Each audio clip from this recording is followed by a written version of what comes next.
बिस्मिल्लाहिर्रहमानिर्रहीम बोलते कॉलम के साथ मैं आमिर रज़ाहान और कहते हैं कि मारो घुटना फूटे आँख।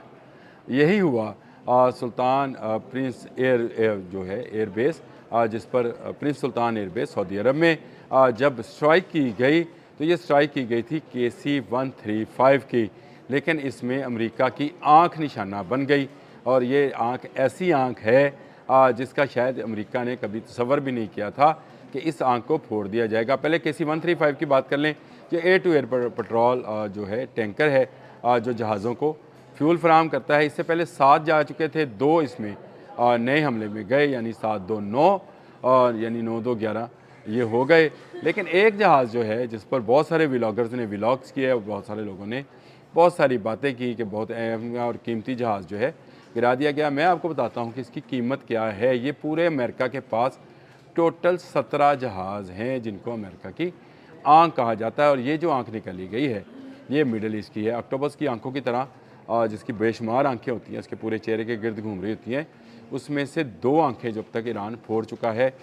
एक जब उसने command and control centre Bahrain पर हमला किया था, अगर आपको याद है तो मैंने आपसे कहा था कि आँख निकाल दी गई अमेरिका की। मेरा हेडिंग भी यही, मेरे व्लॉग का हेडिंग यही था कि आँख निकाल दी गई। एक आँख उस वक्त निकाली थी और एक आँख अब निकाल दी गई है। ये वाक्स त्यारा इंतहाई बुलंदी पर उड़कर तकरीबन 1,20,000 मुरबा किलोमीटर पर नज़र रखता है। ये कमांड एंड कंट्रोल सेंटर है जिससे ड्रोन्स, मिसाइल्स, जहाज़ों को तमाम मालूमात फ़राहम की जाती हैं। वाक्स E3 सेंट्री इसका नाम है और ये पूरे अमेरिका के पास सिर्फ 17 जहाज़ हैं और इनकी जो कीमत है अगर मैं वो भी आपको बताऊं तो ये इंतहाई कीमती जहाज़ जो है ये इस वक्त तक मलिया मेट हो चुका।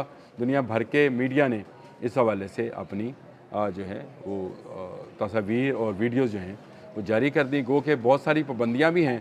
अमेरिकी बहुत सारे सैटेलाइट्स को जो तस्वीर हैं जो उसके अपने पास होती हैं वो नहीं दिखाने देता है, लेकिन इसके बावजूद दुनिया ने वो दिखाई कि ये त्यारा जो है वो तबाह हुआ। ना सिर्फ तबाह हुआ और इसकी तबाही से अमेरिका को वो धचका पहुंचा है जो जिसका अंदाज़ा शायद इनको नहीं था। ये त्यारा फ़ज़ा में था, नीचे आया था ताकि इसको रीफ्यूल किया जाए, इसके स्टाफ को बदला जाए। उसके अंदर स्टाफ उस वक्त मौजूद नहीं था। अमेरिकी यही कंफर्म कर रहे हैं कि ये खाली त्यारा था जिसको 2 टुकड़ों में ईरान ने तकसीम कर दिया और इसकी तकसीम से अमेरिकी फ़ज़ाइया का एक और आँख जो है वो फूट गई है। और ये आँख फूटने का जो मंज़र है वो बहुत ही मेरे लिए तो खुशाइंद है कि भाई खुशाइंद इसलिए है कि आपकी जो अजारादारी थी इस मिडल ईस्ट पर, अब आप एक और जहाज़ लेकर आएंगे वॉक्स की किस्म का, इसी किस्म का, तो आपको कितने में पड़ेगा? ये तकरीबन इसकी कीमत जो है $500 मिलियन है। बहुत कीमती है।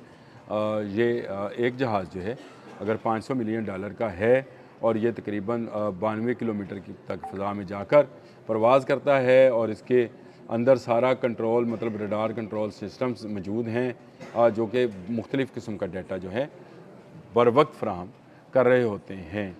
ये वॉक्स की तबाही सुल्तान के एयरबेस पर मैं समझता हूँ कि अमेरिका के लिए एक और हिफ़्ज़ी का सामना है कि वो अपने जहाज़ों को बचा नहीं पा रहा है। इससे पहले उसका जो सबसे ज़्यादा स्टेल्थ टेक्नोलॉजी का हामिल जहाज़ था F-35 वो गया। F-15 आपको पता है वो गिरे।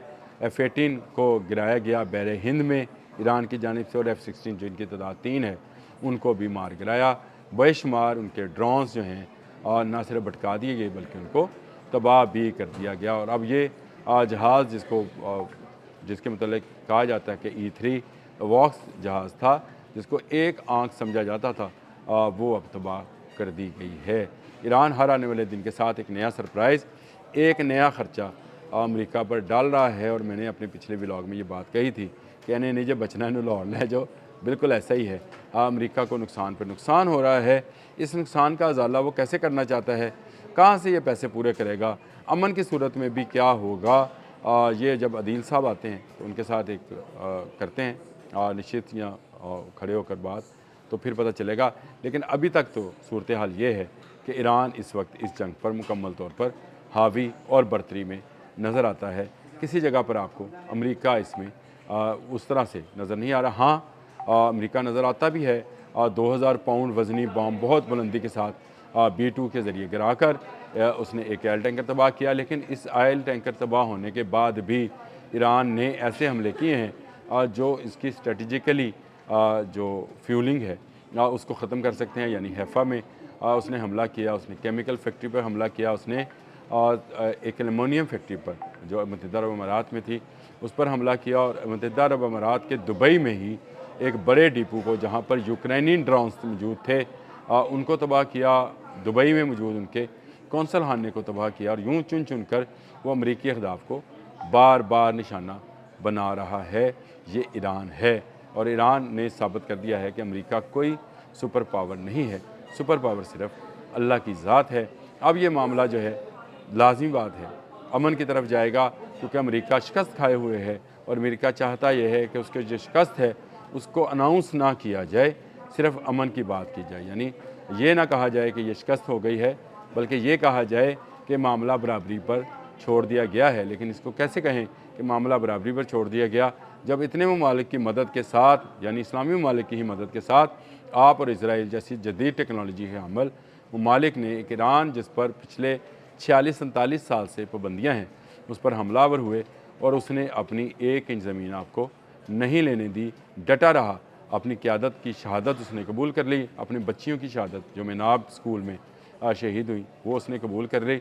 लेकिन कबूल नहीं की तो आपकी बालादस्ती, आपके सुपर पावर होने का गुरूर, आपके जराल्ड आर फोर्ड, आपके इब्राहिम लिंकन, ब्यूटीफुल आर्मेडास की जो हाकिमियत है आपने हुरमस पर, वो कबूल नहीं की।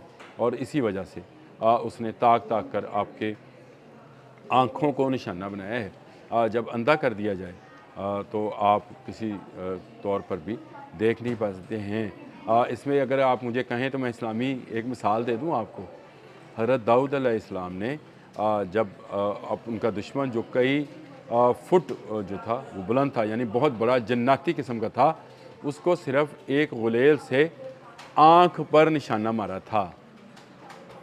अब याद आया कि आँख जो फोड़ना है वो दुश्मन की किस कदर ज़रूरी होती है, जिसके बाद वो अंधा काना होकर घूम रहा होता है। इस वक्त सुल्तान के प्रिंस सुल्तान एयरबेस जो कि अमेरिका के कंट्रोल में है, सऊदी अरब का इलाका नहीं है। इसको हरगिज़ सऊदी अरब ना समझा जाए।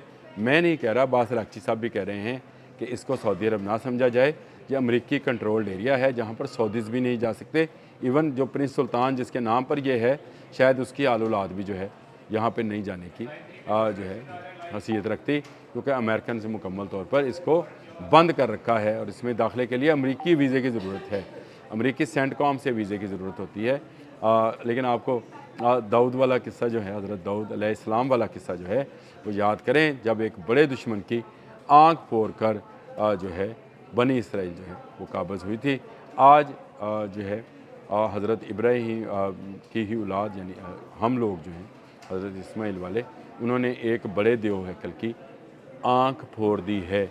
और इसके बाद होना तो अमन ही है, लेकिन अमेरिका की शिकस्त के साथ अमेरिकी इसको अनाउंस ना करें शिकस्त। हम जानते हैं कि सुपर पावर होने का गुमान, घमंड, गरूर कैसा है, उसको आपने हुरमज़ में गर्क किया गया और वो भी उसको अंधा करके पहले बहरीन में उसकी आँख फोड़ी गई जो उसका कमांड एंड कंट्रोल सेंटर था, उसके बाद उसकी आँख अब प्रिंस सुल्तान एयरबेस सऊदी अरब में फोड़ दी गई है। अब तक के लिए इतना ही। अल्लाह हाफ़िज़।